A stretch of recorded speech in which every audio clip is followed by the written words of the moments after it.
Alright,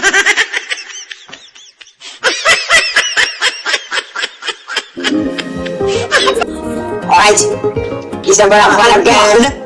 He's a better fan once again. Let's go. Yeah. Let's go. Agak sekali, jangan dikata, jangan dikata, slogan. Aku tak boleh dia kan nyala. Apa? Apa bang?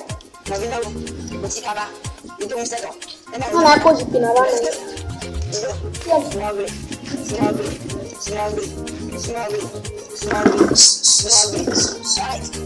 Apa kau cek kau mia? Kok. Apa tu yang dulu?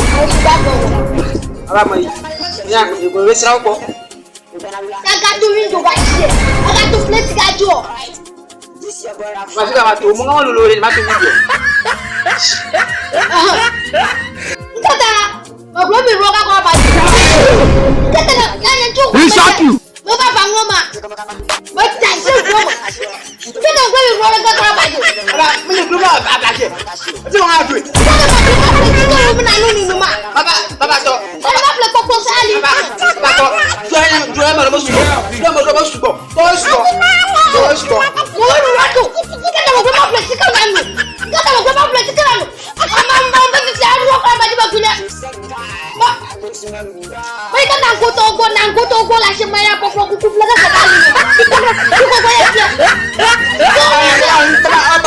Bapak, gua mau ubi.